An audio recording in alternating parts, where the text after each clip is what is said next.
नमस्कार दोस्तों, स्वागत है आप सभी का आपके अपने चैनल अनंत हिंदी पर, जहां हम पढ़ते हैं हिंदी व्याकरण और हिंदी साहित्य। पिछली वीडियो में हमने कारक पार्ट 1 में क्या पढ़ा था? हमने पढ़ा था कि कारक क्या होता है, इनका संज्ञा और सर्वनाम से और क्रिया से क्या संबंध होता है। उसके साथ ही हमने कारक के नाम, कारक के भेद, उनके परसर्व और उनकी विभक्तियां भी पढ़ी थी। इसके साथ ही हमने पढ़ा कि विभक्ति का प्रयोग हम कितने प्रकार से करते हैं और हमने पढ़ा कि विभक्ति के कितने भेद होते हैं। ये सब हम पढ़ चुके थे और इनको पढ़ने के साथ ही हमने जो कर्ता कारक होता है वो पढ़ा और उसके भेद भी हमने पढ़े। तो आज हम जो दूसरा भेद पढ़ेंगे कारक का, वो है कर्म कारक। कारक का दूसरा भेद है कर्म कारक। आप सबको पता ही होगा, आप बचपन से पढ़ते आए हैं कर्म कारक क्या होता है और इसकी विभक्ति क्या होती है। इसकी विभक्ति होती है को। मैंने एक वाक्य में लिख रही हूं कि राम ने रावण को मारा। यहां पर राम क्या है? ये करता है, क्योंकि इसके साथ क्या विभक्ति ने लगी हुई है और इसके साथ ही जो राम है वो वाक्य में क्रिया को करने वाला है और जो क्रिया को करने वाला होता है वो कौन होता है? वो कर्ता होता है। राम ने क्रिया क्या की? राम ने मारने की क्रिया की। मारना क्या है? ये है एक क्रिया और इस मारने की क्रिया का प्रभाव किस पर पड़ा? वो पड़ा रावण पर। तो कर्ता जो क्रिया करता है उस क्रिया का प्रभाव जिस पर पड़ता है वही हमारा होता है कर्म कारक। इसकी परिभाषा कैसे लिखेंगे हम कि कर्ता द्वारा की गई क्रिया का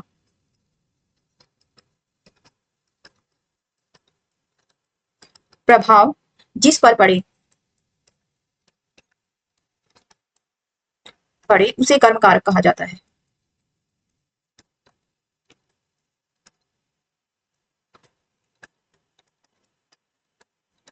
जो वाक्य मैंने अभी लिखा उसमें कर्म कारक क्या है? वो कौन है? वो है रावण।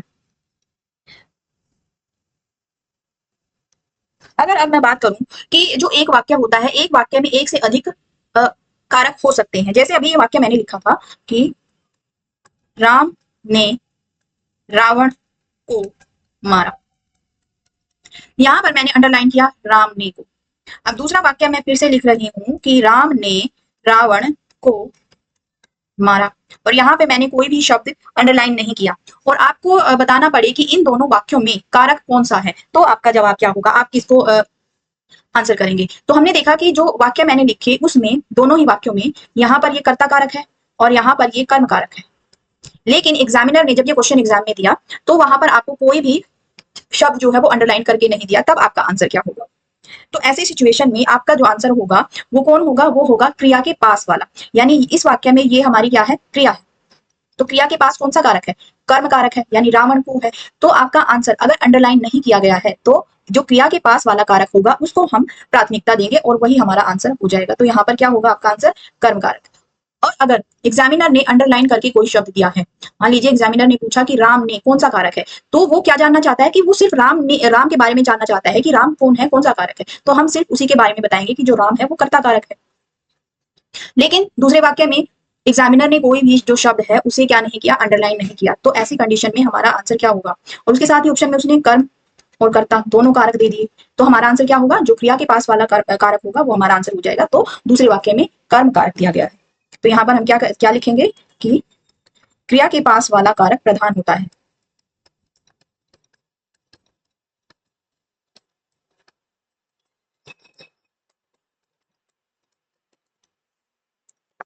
ये था कर्म कारक। अब तीसरा जो भेद है वो है कर्ण कारक।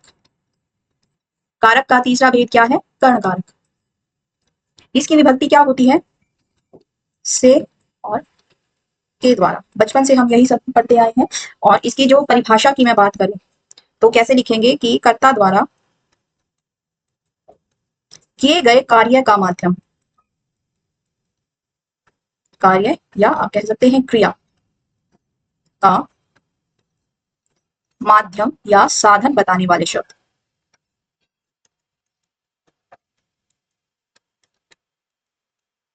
वो क्या होते हैं? वो कर्ण कारक होते हैं। यानी कर्ता ने जो क्रिया की उस क्रिया को किस माध्यम से, किस साधन के द्वारा कर्ता ने पूरा किया है, वो जो ये शब्द बताएंगे वो होते हैं कर्ण कारक। जैसे राम ने रावण को बाण से मारा।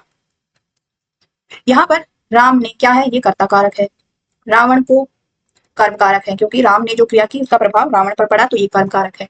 और राम ने किस साधन से या किस माध्यम से ये रावण को मारने की क्रिया की है, वो क्या है, बाण। तो यहाँ पर बाण क्या है, ये हमारा हो जाएगा कर्ण कारक। इसके साथ ही अगर मैं आपसे क्वेश्चन पूछूं कि वह आंख का अंधा है, तो इसमें आप कौन सा कारक बताएंगे। आंख, अगर मैं लिखूं कि वह आंख से अंधा है, तो आपका क्या होगा, क्योंकि विभक्ति तो यहाँ पर कर्ण कारक की दी गई है, से दी गई है, तो आप क्या आंसर करेंगे। तो ऐसी सिचुएशन में, ऐसी कंडीशन में क्या होता है कि जब भी कभी अंग भंग, अंग भंग यानी शरीर के किसी अंगों का खराब होना दर्शाया जाता है, अंग भंग का वर्णन किया जाए, का वर्णन हो, तो वहां कौन सा कारक होगा आपका, वहां भी कर्ण कारक होता है। तो ये है हमारा कर्ण कारक। अब जो नेक्स्ट भेद है कारक का, वो है संप्रदान कारक।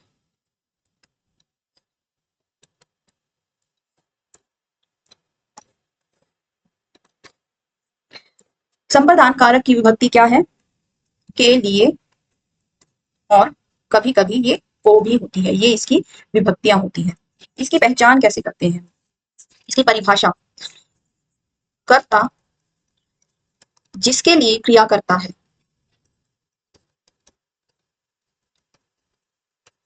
सॉरी,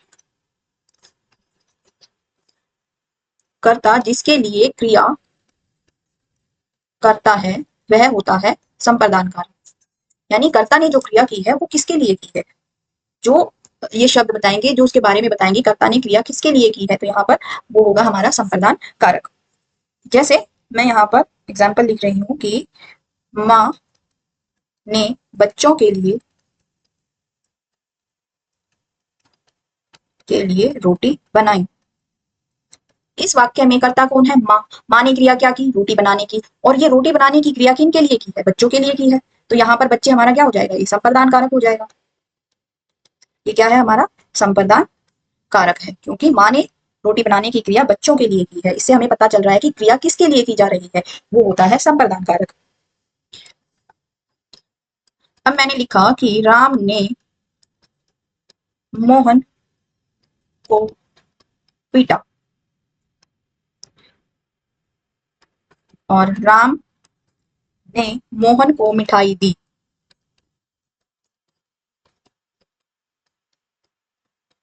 दोनों ही वाक्य में आपको बताना है कि मोहन को कौन सा कारक है, क्योंकि यहाँ पर अब आप कहेंगे कि दोनों में ही को का को लिखा हुआ है, और जो को है वो कर्म कारक की विभक्ति होती है, या कर्म कारक का प्रसर्ग है, तो यहाँ पर कर्म कारक है, लेकिन आपका आंसर क्या है, वो गलत हो जाएगा। क्यों होगा, क्योंकि जो पहला वाक्य है उसमें राम ने जो क्रिया की है, राम ने क्या किया है, पीटने की क्रिया की है, और उसका प्रभाव किस पर पड़ा है, मोहन पर। तो पहले वाक्य में जो मोहन है वो कर्म कारक है, लेकिन जो दूसरा वाक्य है उसमें क्या है, जब भी कभी देना क्रिया हो, देना क्रिया, देना क्रिया के साथ को का प्रयोग किया जाए, को का प्रयोग, तो वहां पर कर्म कारक ना होकर क्या होता है, संप्रदान कारक होता है, संप्रदान कारक होता है। इसके साथ ही इसको पहचानने के कुछ, जैसे मैंने अभी बोला, देना क्रिया के साथ, देना के साथ को आ जाए, वहां संप्रदान कारक होता है, या फिर दूसरों के लिए कोई क्रिया की जाए, वहां संप्रदान कारक होगा। और जहां पर दान, दान किया जाए, जैसे नेता ने गरीबों को कंबल बांटे, तो ये क्या है, एक दान दिया गया है, और दान देने की स्थिति में क्या होता है, संप्रदान कारक होता है। और चौथी पहचान क्या है कि जब कोई वस्तु दी जाए किसी को और वापस ना मिले, वापस ना मिले, जैसे उसने प्यासे को पानी पिलाया, पानी पिलाया, क्या पानी पिलाया जो आपने वो आपको वापस मिलेगा, नहीं मिलेगा, तो वहां पर कौन सा कारक होगा, संप्रदान मिलेगा।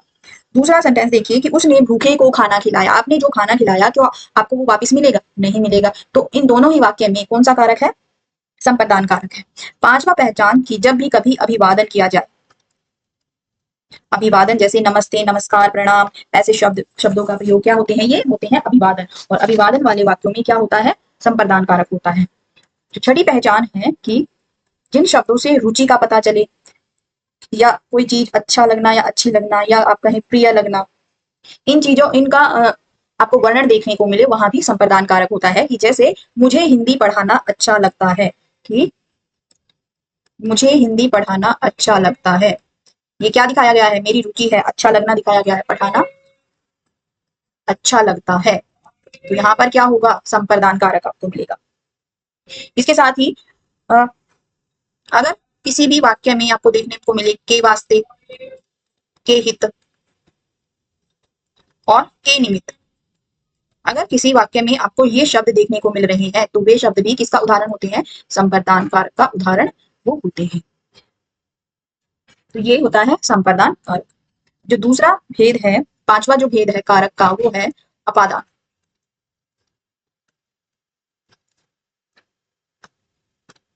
अगर हमारी वीडियो आपको अच्छी लगती है तो वीडियो को लाइक जरूर करिए, अपने दोस्तों के साथ शेयर करिए, और अगर आप चैनल को पहली बार देख रहे हैं तो चैनल को सब्सक्राइब करना और बेल आइकन को प्रेस करना मत भूलिएगा।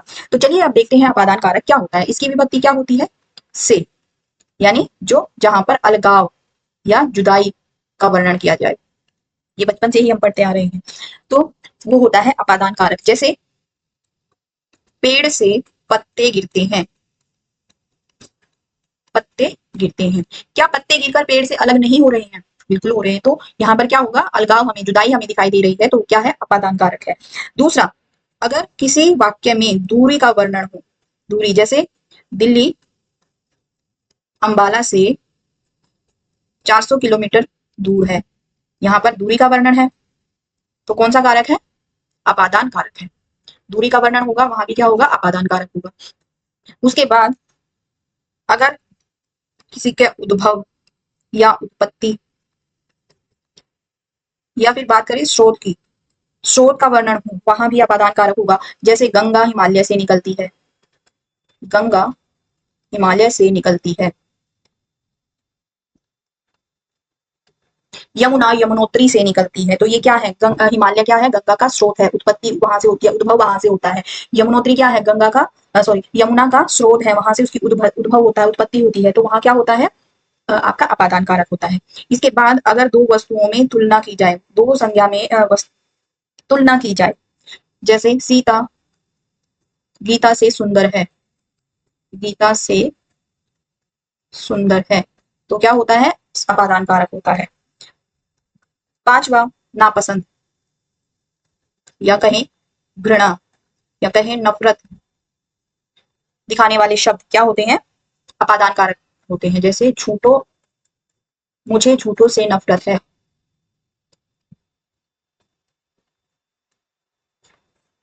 इसके बाद डर, जहां पर डर दिखाया जाए, जैसे सांप नेवले से डरता है,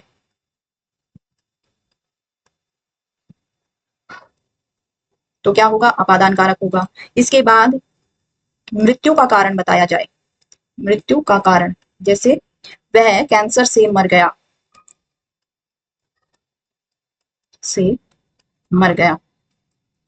और लज्जा या शर्म दिखाने वाले शब्द अपादान कारक होते हैं। जैसे बच्चा उससे लज्जित हो रहा है, लज्जित है। और उसके बाद किसी भी कार्य का आरंभ, कार्य के आरंभ होने का वर्णन हो, जैसे मैं कल से सैर जाऊंगा, सैर पर जाऊंगा, तो ये क्या होगा? अपादान कारक होगा। और इसकी लास्ट आखिरी जो पहचान है, जहां पर रक्षा या बचाव की स्थिति हो, वहां भी आपका क्या होता है? अपादान कारक होता है। ये मैंने आपको क्यों बताया? क्योंकि देखिए इन सभी में से विभक्ति का प्रयोग किया गया है। अगर आपके एग्जाम में ये ऐसे क्वेश्चन दे दिए जाते हैं तो आप क्या होंगे? कंफ्यूज हो जाओगे कि कैसे पता चलेगा, ना तो यहाँ पर अलगाव दिखाई दे रहा है, ना जुदाई दिखाई दे रही है, ना ही ये क्या है, ना ही ये किसी क्रिया के करने का माध्यम या साधन है। तो अगर आप इन्हें अच्छे से याद कर लेंगे तो एग्जाम में आप अच्छे से अपना आंसर ठीक ठीक कर पाएंगे। तो अब बात करते हैं दूसरा, जो छठा भेद है वो है संबंध कारक। संबंध कारक, संबंध कारक की विभक्ति क्या होती है? का, के, की, रा, रे, री और ना, ने, नी, ये संबंध कारक की विभक्तियां होती हैं। इसकी परिभाषा कैसे होगी? संज्ञा तथा सर्वनाम का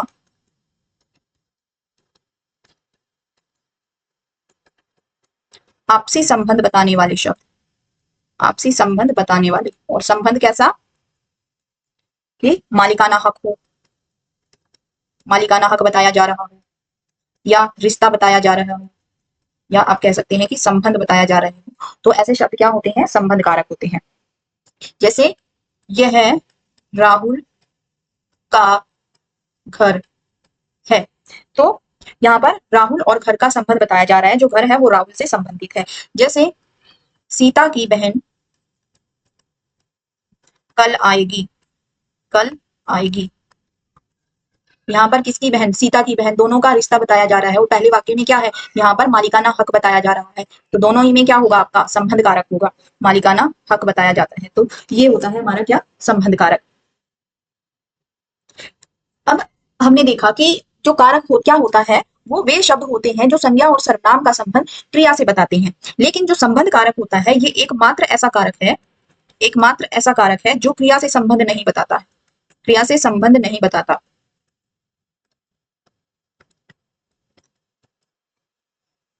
वो कौन सा है? वो है संबंध कारक। ये एग्जाम में पूछा जा सकता है कि वो एकमात्र कारक कौन सा है जो क्रिया से संबंध नहीं बताता, तो आपका आंसर क्या होगा? आपका आंसर होगा संबंध कारक। अब मैंने यहाँ पर देखिए जो इसकी विभक्ति बताई, रा, री, ना, ने, नी। जब भी हम संज्ञा के संज्ञा का संबंध दर्शाते हैं, तो वहां पर हम क्या करते हैं? का, के, की का प्रयोग करते हैं। का, के, की जहां पर होगा वहां पर संज्ञा का संबंध होगा। लेकिन ये रा, रे, री और ना, ने, नी, ये किसका संबंध दर्शाते हैं? ये होते हैं सर्वनाम, सर्वनाम का संबंध दर्शाते हैं। जैसे तुम्हारा और मेरा या मेरी, अपना, अपनी, तो ये होता है आपका संबंध कारक। अब सातवां जो कारक का भेद है वो है अधिकरण कारक।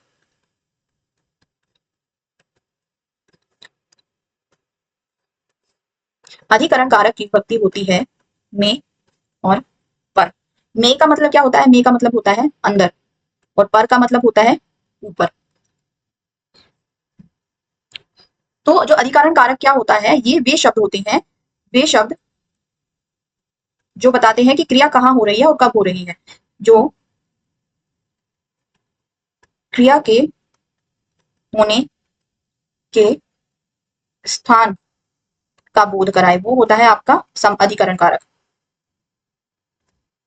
यानी आप कह सकते हैं कि आधार, आधार बताए, वो होता है आपका अधिकरण कारक।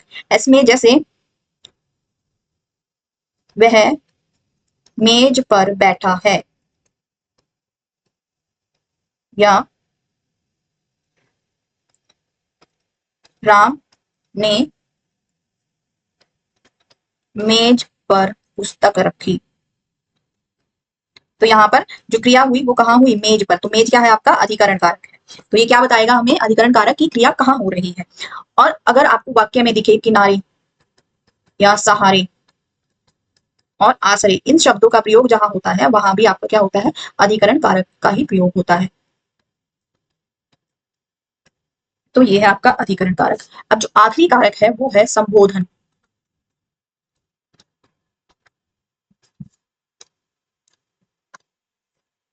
संबोधन कारक की विभक्ति है हे और अरे। ये क्या होते हैं? ये हमारे मनोगत भावों को दर्शाते हैं, मनोगत भाव को दर्शाते हैं। और इसमें ये जो विभक्तियां होती है या प्रसर्ग जो होते हैं, इनके बाद विषम्यादि बोधक चिन्ह का प्रयोग किया जाता है। जैसे आप कह सकते हैं कि जब भी किसी को बुलाना हो या बुलाने के लिए, उसका संबोधन करने के लिए हम जिन शब्दों का प्रयोग करते हैं वो होते हैं संबोधन कारक। जैसे हे प्रभु, हे प्रभु मेरी रक्षा करो, मेरी रक्षा करो। अरे भाई जरा रास्ता देना। तो यहाँ पर हे, अरे, ये क्या है? संबोधन कारक है। और इनके बाद क्या आया है? विषम्यादि बोधक आया है। और इसमें जो विभक्ति होती है वो सबसे पहले प्रयोग की जाती है। सबसे पहले क्या करते हैं हम? सबसे पहले विभक्ति का प्रयोग होता है इसमें, विभक्ति का प्रयोग। तो ये है संबोधन कारक, बहुत ही छोटा था। अब इसी के साथ जो कारक का चैप्टर है वो हमारा कंप्लीट हो गया है। अगर आपको इससे कोई भी डाउट है तो आप मुझसे कमेंट में पूछ सकते हैं। आपको क्लास कैसी लगी कमेंट करके जरूर बताइएगा। अच्छी लगी तो लाइक करिए, दोस्तों के साथ शेयर करिए, और हाँ, हमारे चैनल को सब्सक्राइब करना और बेल आइकन को प्रेस करना मत भूलिएगा। तो आज के लिए बस इतना ही, मिलते हैं एक नेक्स्ट वीडियो में नए टॉपिक के साथ। तब तक के लिए धन्यवाद।